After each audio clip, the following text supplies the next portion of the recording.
Estive fora por um mês, né, da Igreja Água Viva. Estive na Coreia, né? Eu estive na Coreia para fazer uma prova, né, para a ordenação de pastor, né? E essa prova é uma prova que todos, né, devem passar, né, por esse processo, né? E para essa prova eu tive que participar de um cursinho, né, intensivão. Vocês que são jovens aqui já devem ter feito cursinho, né? Talvez no ângulo, talvez no etapa, né? Aí não tem a parte que é o extensivo, tem o semi e tem o intensivão. O intensivão geralmente é dos desesperados, né? Aí participei desse intensivão e esse intensivão tinha um cronograma de horário muito pesado. A prova ia ser daqui a alguns 20 dias, né? E você tinha que acordar às 6:30 da manhã, já na sala de aula, né? E as aulas terminavam às 10 horas da noite, né? E você dormia, né, lá. Você não ia para outros lugares, você só ficava lá, no meio da selva. E nada tinha, nem internet pegava. Pela primeira vez que eu vi um lugar que não pegava internet na Coreia, né? E ficava bem isolado. E se faziam, geralmente não era um curso que você aprendia. Eles não chegavam assim, pessoal, vou explicar para vocês teologia sistemática. Pessoal, vou explicar para vocês o que é a história da igreja. Não tinha explicação. Eram apenas provas. Eles pegavam a prova e entregavam para nós. Era simulado o dia inteiro. Simulado. Você fazia ao todo foram mais de 80, 90 provas que eu fiz, né? Simulado o dia todo. De manhã, 6:30 da manhã, até as 10 horas da noite. E no começo, nos simulados, né, as pessoas que fizeram cursinho já devem saber, né? Tem gente que já vai bem no primeiro simulado, mas eu fui muito mal no primeiro simulado. Aí começou o desespero, né? O desespero, eu falei, poxa, e agora? O simulado foi muito difícil. Sabe quando você olha assim para o simulado e diz, isso existia na Bíblia? Né? Chegou nesse ponto. E eu comecei a ficar desesperado, né? E passando os dias, essa continuidade de provas, você vai começando a manjar um pouco, né, o formato da prova. E assim, manjando um pouco o formato da prova, comecei a melhorar a minha nota, né? No começo, são 150 questões, né?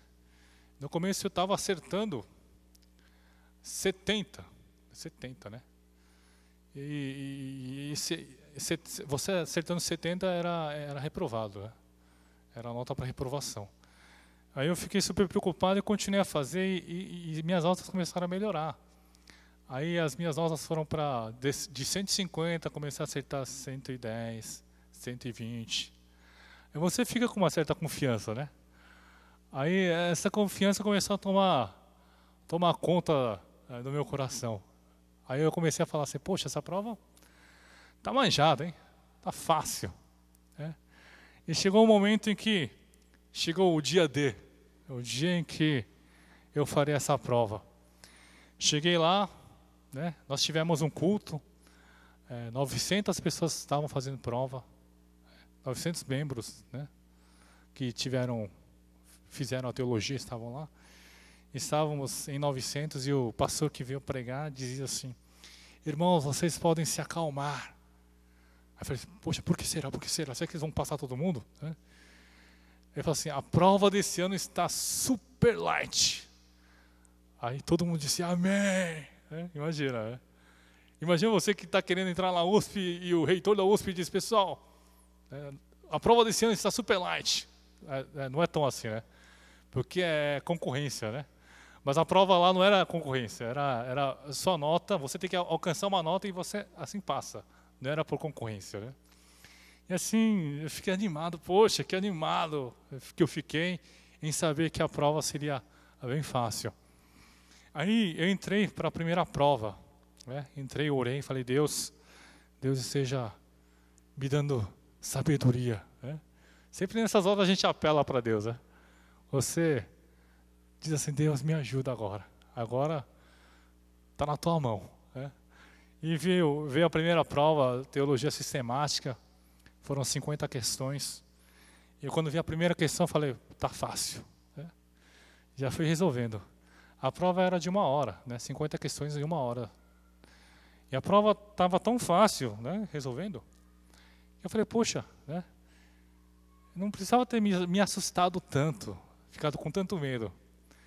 E em meia hora, em 35 minutos, eu consegui terminar a prova, eu preenchi o gabarito e saí. E eu fui para a segunda prova, que é a prova da história da igreja. E essa segunda prova, aquele mesmo pastor que havia falado que a prova estava light, disse assim, a prova desse ano de história da igreja também está muito fácil. Então eu fiquei animado, porque é a prova que tem maior índice de reprovação. Né? Esse é quase 50% de reprovação. Ano passado, a média de nota de 0 a 100 foi 36. Então, foi uma prova relativamente difícil. Então, esse ano, o pastor havia falado assim, nós tivemos misericórdia dos que vão fazer a prova e a prova vai ser super fácil. Então, né, vá com calma que está tudo sob controle.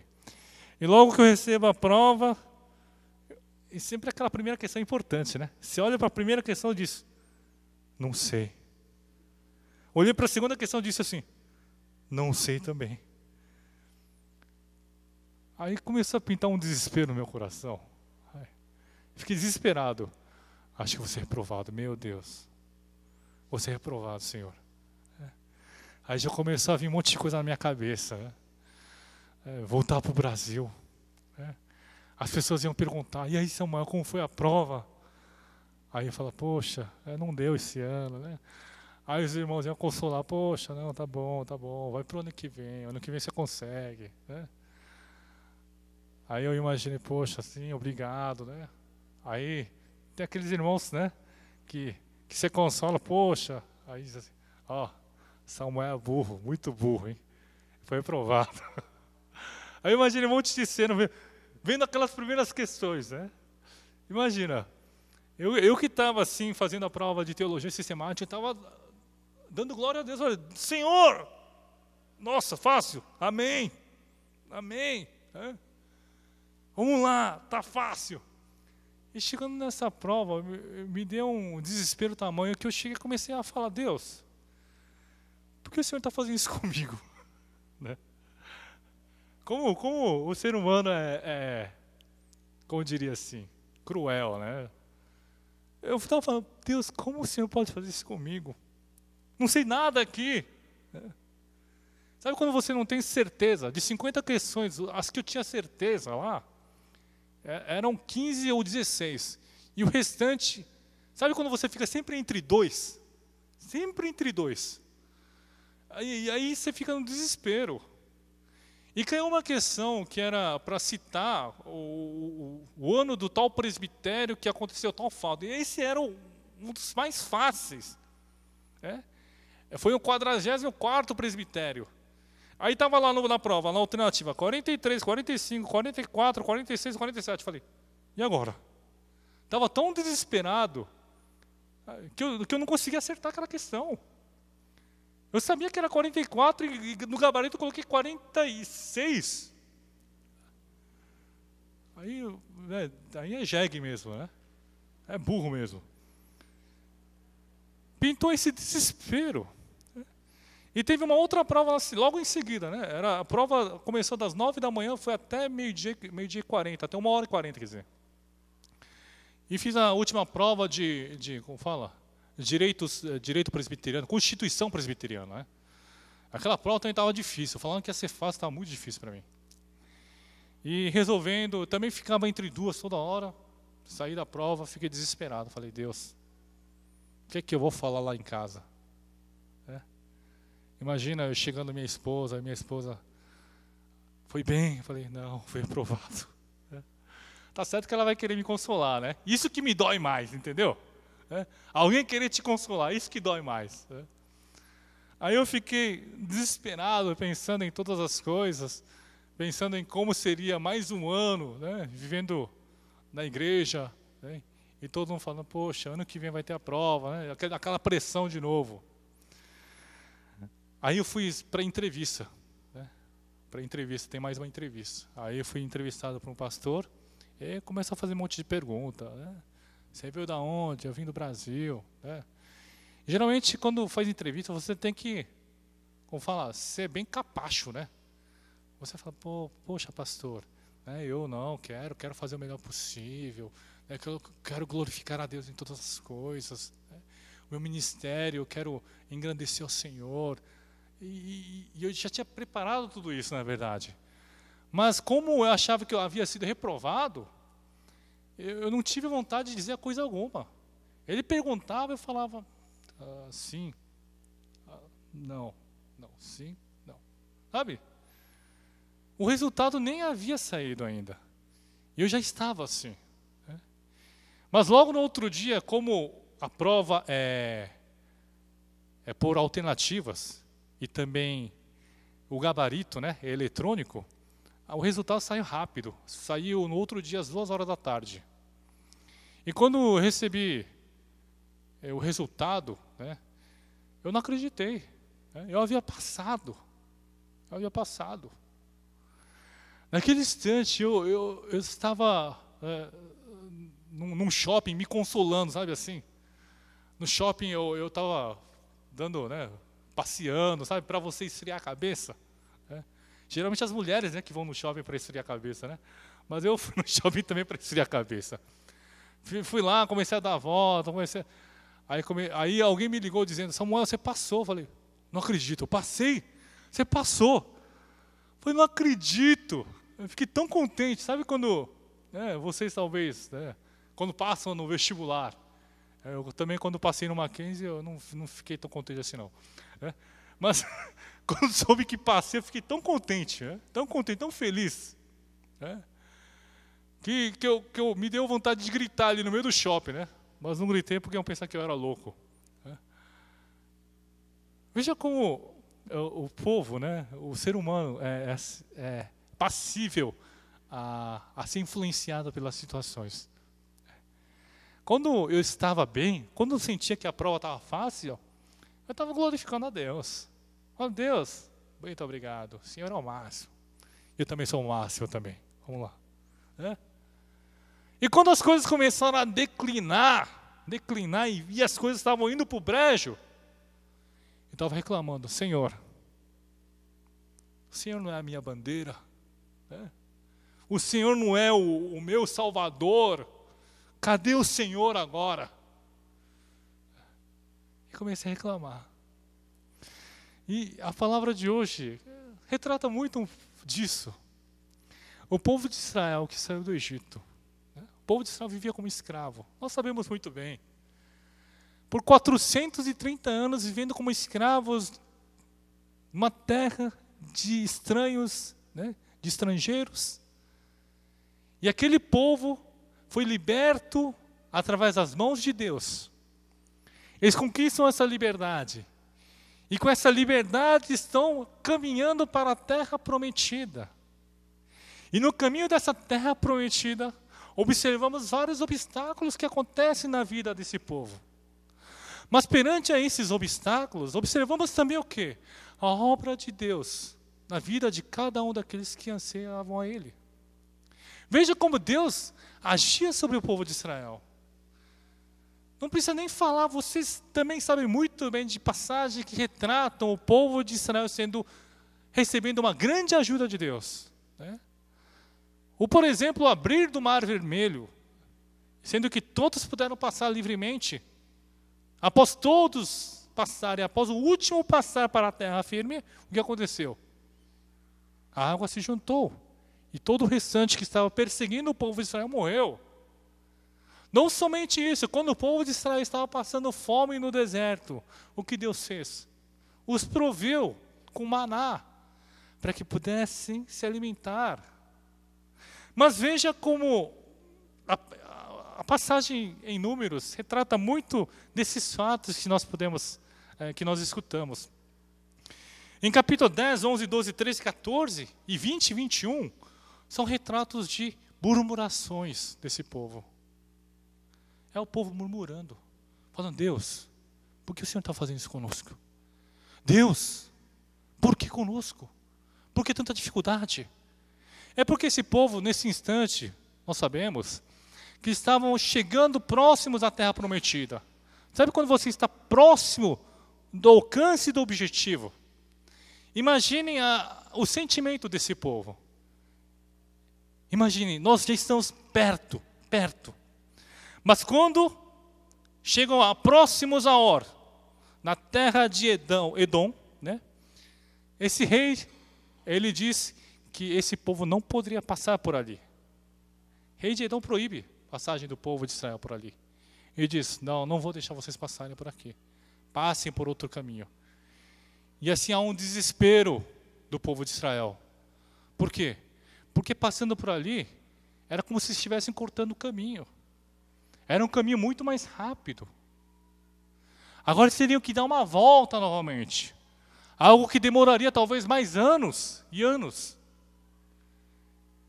Imaginem o povo de Israel perante a uma situação como essa, desesperadora, de ter que enfrentar novamente toda aquela dificuldade que eles haviam enfrentado. E assim começam a murmurar, começam a reclamar, dizendo algo contra Deus e algo contra também a Moisés. Gostaria de compartilhar com vocês, através da palavra de hoje, algo muito importante. Muitas vezes nós colocamos a nossa maturidade espiritual com o tempo de vida na igreja. O nosso pensamento muitas vezes é assim. Não que todos pensem dessa maneira. Mas muitas vezes pensamos assim, eu tenho 10 anos de igreja, então eu talvez esteja no nível 8. Né? Como você tem 12 anos de igreja, vocês devem estar no nível 12. Né? O nosso pensamento é esse. E muitas vezes nosso pensamento também é o mesmo em relação à igreja, no aspecto de ser dono da igreja. Né? Muitas vezes pelo fato de eu ter começado essa igreja, eu me acho dono. E o achar-se dono não é na questão de você tratar bem a todos que vêm a esse lugar. Ao invés disso, a gente quer ser reconhecido. A gente critica. Por quê? Eu estou nessa casa há mais tempo que você. Né? Não é assim? Quando a gente chega numa empresa, por exemplo, no futuro, que vocês vão... Os jovens, talvez, alguém já deve estar trabalhando. As pessoas que já têm muito tempo de casa, geralmente, têm esse pensamento, né? Eu estou aqui há 20 anos, você chegou agora, o que você quer mandar aqui? Eu já passei por isso. Eu fui para uma outra igreja, no início, aí eu era um jovem, né? Jovem, acho que tinha a idade do Will, mais ou menos. Né? Aí... eu cheguei na igreja e falei, poxa, irmão, você não pode fazer isso. Eu aconselhei esse irmão, né? Eu aconselhei para mim assim, da melhor forma possível, sem ofender, sem machucar. Né? Mas ele disse assim, o que você está falando? Né? E logo em sequência falou, o que você está falando, ô casa nova? Não é no sentido, outro sentido não. Casa nova no sentido, você é novo aqui, né? Eu estava querendo dizer. Você é novo aqui, o que você está querendo mandar? Muitas vezes colocamos o tempo de vida espiritual como uma proporção da nossa maturidade espiritual. Mas isso não é verdade. Por quê? A palavra de hoje nos deixa bem claro. O povo de Israel estava próximo de completar 40 anos no deserto quando esse fato se ocorreu. 40 anos no deserto, experimentando e vivenciando aquilo que Deus estava fazendo. Mas mesmo assim, diante de todas essas dificuldades, continuavam sendo as mesmas pessoas. Continuavam a murmurar, continuavam a reclamar por qualquer fato e qualquer situação ruim que acontecia em sua volta. A palavra de hoje no versículo 5 nos coloca bem claro isso. Eu vou ler para vocês. E o povo falou contra Deus e contra Moisés: por que nos fizeste subir do Egito para que morramos neste deserto, onde não há pão nem água, e a nossa alma tem fastio neste pão vil? O que ele estava querendo dizer? Não aguentamos mais esse maná. Queremos comer coisa diferente.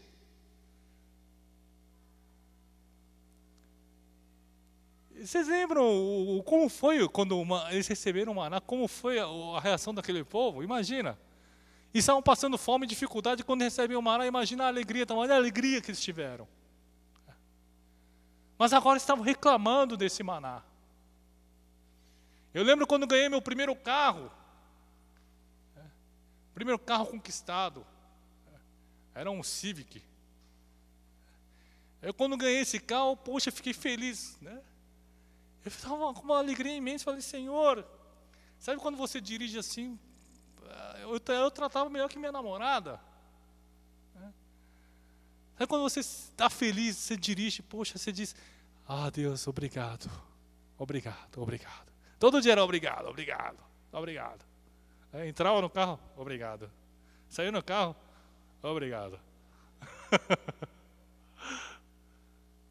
Mas chegou uma hora, passando alguns anos, o obrigado começou a diminuir. Principalmente, sabe quando? Quando eu pegava a subida. Não sei se os irmãos conhecem, tem uma subida ali na Paraíso. Aquela subida é subida terrorista para mim. É uma subida muito íngreme. Para quem aprendeu a dirigir agora, as pessoas entram em desespero naquela subida. E o Civic é 1.6, é 1.7, 1.7. Aquela subida é terrorista. Você puxa o teu carro lá de baixo, vai puxando a segunda, a terceira. E quando chega no meio, o carro não aguenta. Aí o carro de trás, 2.0, 2.5, não sei lá o que, os azeiras da vida, fica colado assim. Vai. Aí comecei a reclamar, falei: pô, esse carro não está me ajudando. Estou sendo humilhado. O cara me passou agora aqui. Como é engraçado a nossa vida espiritual. Né? O povo de Israel estava assim, né? Antes agradecia, agora que a situação está um pouco difícil, adverso, eles reclamam. Eles reclamam desse pão, dizendo: não aguentamos mais comer desse pão. A nossa vida espiritual tem que mudar, irmãos. Pensem, como você está agora, espiritualmente falando. Não pense quanto tempo estou na igreja, mas pense como estou agora, como eu era. Como você mudou? Se você não teve muita mudança, você tem que rever a tua vida espiritual. Se você continua a ser como um aqui do povo de Israel, você tem que se arrepender. Eu também me arrependi. Eu vejo que eu sou uma pessoa muito fraca. Só vi uma situação difícil e eu já sou influenciado. E por isso também, eu estou vendo a minha vida espiritual, o que eu tenho que mudar para isso melhorar. Da mesma maneira, nós devemos mudar, irmãos. Mudar como? Confiando em Deus. Eles confiaram por 40 anos naquilo que Deus fazia. Bastava confiar um pouco mais. Da mesma forma, confiemos no Senhor. Se Deus guiou o teu povo através da coluna de nuvem e da coluna de fogo até aquele lugar, Deus estava com eles a todo instante. Da mesma maneira, Ele estará conosco na nossa vida espiritual. E por isso confiemos nele. Ele nos guiará. Guiará para onde? Para essa terra prometida, que foi posta com promessa para aqueles que criam, aqueles que acreditam na tua palavra. Continuando a palavra de hoje, em segundo lugar, o que eu gostaria de observar com os nossos irmãos é o seguinte: Muitas vezes dizemos que devemos ser fiéis aos nossos sentimentos. Mas antes de sermos fiéis aos nossos sentimentos, devemos ser fiéis a Deus. Imagina o povo de Israel. Vocês percebem que eles são muito claros, né? Quando as coisas estão boas, estão felizes. Quando as coisas estão ruins, estão péssimos, né? A gente diz em certos momentos que a gente gosta de pessoas sinceras. Talvez vocês digam a mesma coisa. Eu gosto de pessoas sinceras e verdadeiras. Geralmente nesses sites que buscam namorados e namoradas, sempre a gente vê isso, né? Estou à procura de homens sinceros, né? Que não mintam, que não brinquem com meus sentimentos. Eu já fucei bastante quando eu era solteiro também, né? Sempre as meninas, né? As mulheres, né, que estavam lá no site, sempre queriam homens sinceros. Imagine que a gente aplica essa sinceridade dentro da nossa igreja, por exemplo, né? Não que é ruim ser sincero. Mas imagine que você, né, as irmãs, né, que gostam de se maquiar, de se cuidar, né? Você vem para a igreja, você vem com aquele vestido que você preparou para o domingo, sabe? Aquele vestido que você diz, esse domingo é para matar, sabe? Com esse vestido eu vou derrubar vários irmãos. Tem gente que pensa assim, né? E você vem com esse vestido, né, toda maquiada, bonita, né, estilo Cannes da vida, e você pergunta para o fulano, né, para a fulana. Geralmente você pergunta para as amigas, como você acha que estou hoje? Imagina que você encontre uma amiga muito sincera mesmo. Ela dirá a você, você está muito feia. Está horrível. Não está compatível ao local que você está. Né? Isso aí você tem que usar no Cannes, não aqui. Realmente, quando a gente é fiel aos nossos sentimentos, né, nós podemos muitas vezes fazer coisas que não convêm com a vida cristã, talvez. Veja o que aconteceu com Moisés. Nas passagens anteriores nós observamos Moisés perdendo o irmão Arão. Ele havia perdido o irmão. A gente não tem certeza de quanto tempo se passou após essa morte do irmão, desse fato ocorrer. Mas mesmo assim pensamos, né? Na Coreia, por exemplo, o luto, né, pela morte de um ente querido é de 7 anos. Imagina, 7 anos você tem que sofrer. Ou o povo sofrido. No Brasil é bom porque tudo se resolve de um dia para o outro, né? Eu acho isso super bom demais isso. Mas na Coreia as pessoas sofrem por 7 anos seguidos, pensando no ente querido. Imagina, Moisés estava, talvez, sofrendo a perda do teu irmão. Mas veja, o povo de Israel não respeita nada disso. O que importa para eles naquele instante é o que ele vai comer, é o que ele vai beber, o que ele vai vestir. Ele não se importa com o sentimento de nenhum outro próximo. É a nossa realidade, talvez, muitas vezes, retratada através dessa palavra de hoje. Talvez seja essa a realidade atual que nós estamos vivendo dentro das igrejas.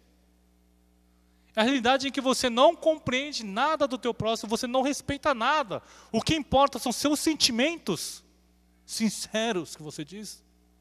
Os sentimentos verdadeiros que você diz ter. E são as suas emoções que tomam conta. Mas devemos saber, através da palavra de hoje, que o que vem antes dos nossos sentimentos é a nossa fidelidade em relação a Deus. Imaginem que Moisés, por todo fato que aconteceu, ele dissesse para o povo de Israel, eu não vou mais ajudar vocês. Vocês agora sigam teus caminhos. Porque veja, quando Deus lança as serpentes abrasadoras, o povo entra em desespero. Passam a ter pessoas que morrem devido a essas picadas, essas mordidas. E vendo a esses fatos, o que diz o povo? O povo diz assim no versículo 7, veio o povo a Moisés e disse, havemos pecado porque temos falado contra o Senhor e contra ti. Ora ao Senhor que tire de nós as serpentes. Veja, aquele povo que estava caluniando, aquele povo que estava murmurando, aquele povo que estava reclamando de tudo que havia acontecido com eles, a Moisés e a Deus, agora diz a Moisés, ajuda a gente. Imagina se Moisés fosse fiel a seus sentimentos e dissesse, não vou ajudar. Agora que vocês sofram. Agora vocês vão comer esse pão que o diabo amassou. Agora vocês vão sentir o que é sofrer, porque vocês me criticaram. Mas não. Sabe o que Moisés faz? Veja o versículo 8. Disse o Senhor a Moisés. Versículo 7 no final diz assim, Moisés orou pelo povo. Versículo 7. Veja, Moisés, ele ora pelo povo. Ele, ao invés de aproveitar essa situação para dar uma lição para aquele povo, ele recebe essa ajuda, pede essa ajuda, recebendo essa ajuda, ele ora para Deus. Na nossa vida espiritual temos que observar esses fatos que aconteceram com Moisés e mudar em nossa vida. Por quê? Porque Moisés mostrou o que é ser um verdadeiro cristão. Observe se na tua vida você tem sido um verdadeiro cristão. Um cristão que auxilia, um cristão que coopera, um cristão que ajuda, um cristão que ora pelo teu próximo. Essa é a vida na qual devemos levar como cristãos. Não devemos ser fiéis aos nossos sentimentos, mas devemos ser fiéis a Deus e aquilo que Ele nos propõe no nosso dia a dia. Essa é a nossa prioridade. E é por isso que peço a todos os irmãos que estão aqui, sejamos como Moisés. Moisés foi um grande líder. Um líder não é por acaso. Um líder que pensa no teu povo. Um líder que ama o teu povo e que também ama a Deus. Eu acredito que essa função pode ser exercida por cada um de vocês. Essa função que liga o povo a Deus. Você pode fazer essa função. Ligar o povo do mundo também a Deus. Em terceiro lugar, devemos observar que o único caminho para a nossa salvação é olhar para a cruz de Cristo e nela meditar e nela contemplar. Seja qual for a tua dificuldade, irmão, você tem que olhar para a cruz. Vejam que Deus pede para que Moisés faça. Disse o Senhor a Moisés, faze uma serpente abrasadora, põe-na sobre uma haste, e será que todo mordido que a mirar viverá. Ele pede para que ele faça uma serpente abrasadora de bronze e coloque numa haste. E assim, todos aqueles que olharem nessa haste poderão ser curados da picada e dessa mordida da serpente. Da mesma forma, irmão, o que Deus quer através dessa passagem? Deus quer mostrar, Deus quer do teu povo a obediência. Deus podia muito bem, como diz o versículo 7, o povo diz assim, pede a Deus, ora ao Senhor, que tire de nós as serpentes. Podia muito bem Deus ter feito assim. As serpentes estão no meio do povo de Israel, tira, acabou, queima e some. Mas Deus não faz isso. Deus faz o quê? Ele faz uma haste para que todo o povo que olhar para essa cruz, que olhar para essa haste, com essa serpente de bronze, pudesse ser curada. Talvez vocês pensem, imaginem, como é que pode olhar para uma haste e essa haste curar o povo? O poder não estava nessa haste, irmãos. Que fique bem claro. O poder estava na obediência daqueles que haviam realmente desse desejo e anseio de ser curado. Obediência à palavra de Deus lhes retornou o que? A graça da cura em suas vidas. A obediência que nós temos em relação a Deus nos trará então o quê? A graça da cura em nossa vida espiritual. Talvez você esteja ferido espiritualmente. Talvez você esteja com feridas que ninguém é capaz de curar em seu coração. Mas quando nós olharmos para a cruz, e nessa cruz meditarmos e acreditarmos e crermos em obediência a Ele, nós teremos uma nova vida, uma vida curada, uma vida realmente vivificada através do poder de Deus em nossa vida. E por isso, irmãos, seja qual for a tua dificuldade, seja qual for o problema que você está enfrentando nesse instante, diante dessa escuridão, olhe para a cruz que irá iluminar a tua vida, a cruz que irá curar e transformar a sua vida. Gostaria de concluir a palavra de hoje com uma ilustração. Tem um cântico, tem um pastor, metodista, que ele escreveu um cântico, que nós conhecemos muito bem. Esse pastor, ele era filho de um mineiro, O pai dele era mineiro, trabalhava em Minas. E quando ele tinha 16 anos, ele perde seu pai. E ao perder seu pai, ele fica frustrado, desesperado, desamparado. Mas ele confia no Senhor. E assim continua a sua vida espiritual. Mas algo que mexia com ele, que não saía de sua cabeça, era a cruz. Para ele, essa cruz que todos os cristãos diziam ser o caminho da salvação, parecia ser sofrimento, parecia ser dificuldade. Ele não compreendia a cruz, mesmo vivendo a vida espiritual. Mas depois de um tempo ele se torna pastor. E no ano de 1913, ele estava num culto de avivamento com os irmãos da igreja, quando Deus toca no teu coração. E toca no coração a ponto dele perceber o verdadeiro sentido desse olhar para a cruz. E assim, ele escreve um hino. E esse hino se chama A Rude Cruz.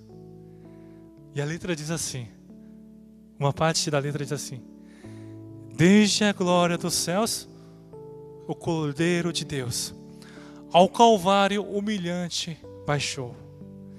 Nessa cruz para mim, há mistérios sem fim, porque nela Jesus me salvou. E assim, na versão em inglês, a gente vê o verso, eu vejo, I see the cross, eu olho para a cruz, e nessa cruz vejo a minha salvação. Irmãos, esse é o pastor John Bennett, que escreveu esse hino maravilhoso, que nós todos também conhecemos e cantamos dentro da igreja.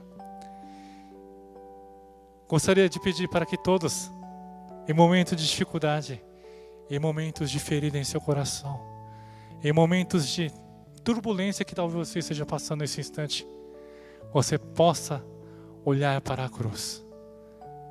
Não importa se você murmurou, não importa se você não amou, o importante agora é você se arrepender e voltar seu olhar não para o mundo, mas sim agora para a cruz de Cristo. A cruz que irá curar de toda a ferida que está em seu coração. Oremos.